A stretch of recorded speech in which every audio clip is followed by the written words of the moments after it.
Party wear में sniper gun, school मस्जिदों में टेरर नेटवर्क,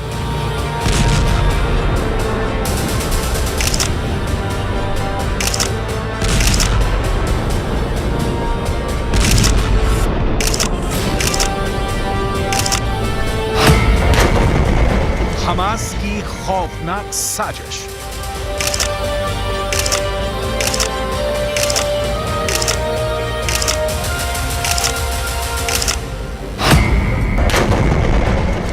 आईडीएफ के खिलाफ बड़ा प्लान।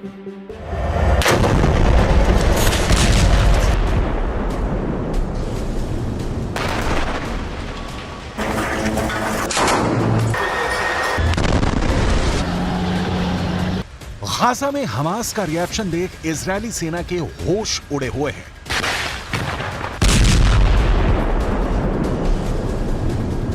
इजरायली सेना की बमबारी के बीच हमास ने गाजा में जो व्यू रचना की है, बेंजामिन नेतन्याहू के पास उसका कोई तोड़ नहीं दिख रहा।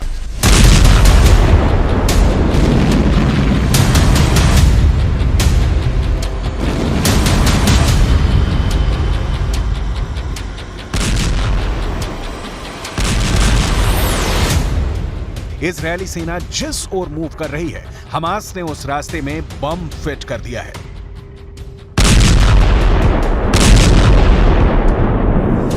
यह सही है कि 19,000 फिलिस्तीनियों की मौत हुई, लेकिन इजरायली सेना की जीरो डेथ वॉर की स्ट्रेटजी के भी परखच्चे उड़ गए हैं।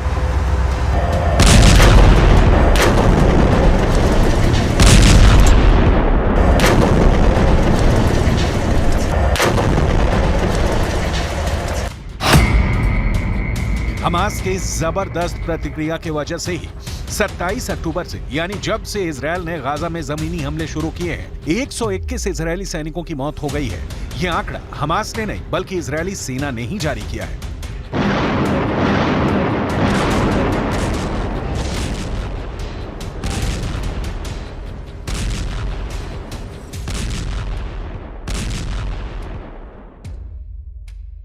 चालीस से 45 किलोमीटर लंबी और 6 से 10 किलोमीटर चौड़ी गाजा पट्टी में हमास ने ऐसी कौन सी तैयारी कर रखी है कि इजरायली सेना गाजा पर अब तक कब्जा पाने में असमर्थ रही है।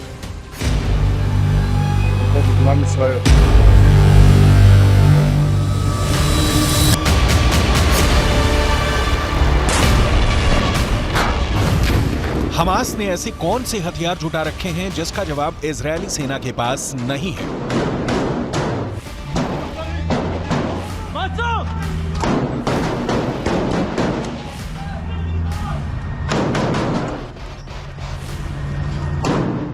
हमास के लड़ाकों ने पूरे गाजा में फैली सुरंगों की रचना कैसे कर रखी है कि इजरायल की सेना उनमें घुसने से पहले ही मात खा रही है। इन सारे सवालों का जवाब डिटेल में दिखाएंगे। अभी हमास ने इजरायली सेना के खिलाफ जो चक्रव्यूह रचा है, उसे देखिए।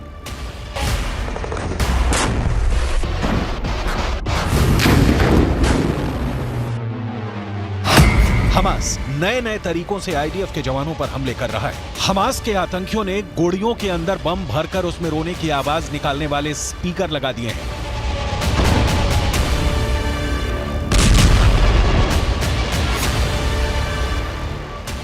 उनकी कोशिश थी कि इजरायली बंदूकों की तलाश कर रहे आईडीएफ के जवान उसे बच्चों के रोने की आवाज समझेंगे। जैसे ही उनके पास आएंगे, बम के धमाके में मारे जाएंगे।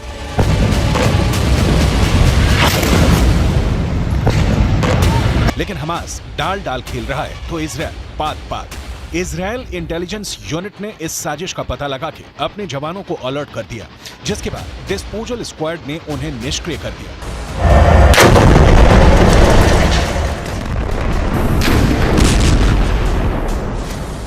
इजरायली सेना ने दावा किया है कि हमास गुड़ियों और बच्चों के बैकपैक्स को जानबूझकर एक सुरंग शॉप के पास रखा था, जो एक बड़े टनल नेटवर्क से जुड़ा हुआ था।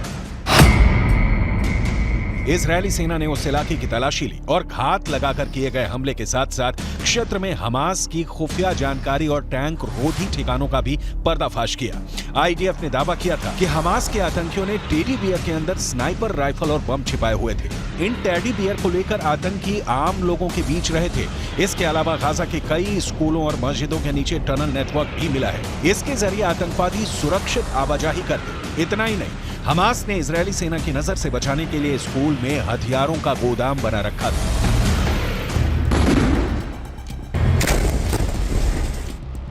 हमास के पास बिना शक इजरायल वाला वेपन पावर नहीं है, लेकिन हमास के पास हथियारों में घरेलू रॉकेट, अपग्रेडेड AK-47 और सोवियत संघ के दौर के मशीन गन के अलावा कई सस्ते, नए और चोरी किए हुए हथियार हैं। कई ऐसे एडवांस्ड हथियार भी मिले हैं जिनकी सप्लाई ईरान ने की, तो कुछ ऐसे हैं जिनका निर्माण उत्तर कोरिया में किया गया। ये जानना भी बेहद दिलचस्प है कि हमास की पसंदीदा राइफल कौन सी है। सोवियत दौर में निर्मित 7.62 मिलीमीटर कैलिबर वाली AK-47 असॉल्ट राइफल हमास का सबसे पसंदीदा हथियार है। आतंकी इसकी मदद से कई राउंड तक गोलियों की बौछार करते हैं। इसके अलावा SVD, ड्रैगुनो, क्रूज semi automatic 7.62 millimetre calibre sniper rifle का इस्तेमाल हमास 20 किलोमीटर दूर से हमला करने के लिए कर रहा है। हमास के ट्रक भारी machine gun M2 browning HMG से लैस हैं। ये पैदल सेना हल्के बख्तरबंद वाहनों और कम उड़ान वाले विमानों को आसानी से निशाना बना सकते हैं। ये समझना बहुत जरूरी है, हमास जैसे संगठनों के पास जो भी हथियार हैं वो या तो ईरान से आए हैं या हमास ने स्मगलिंग से उसे मंगाया है या सोवियत दौर के हैं। इन हथियारों से हमास इजरायल को नुकसान तो पहुंचा रहा है। 9 किलो वाला RPG-7 rocket propelled grenade launcher Hamas का फेवरेट है। ये काफी सस्ता और उपयोग में आसान है। सोवियत संघ का बना यह हथियार कंधे पर रहता है और एक ट्यूब से रॉकेट दागता है। ये रॉकेट आसानी से 200 से 700 मीटर की दूरी पर मौजूद टैंकों को आसानी से तबाह कर सकता है।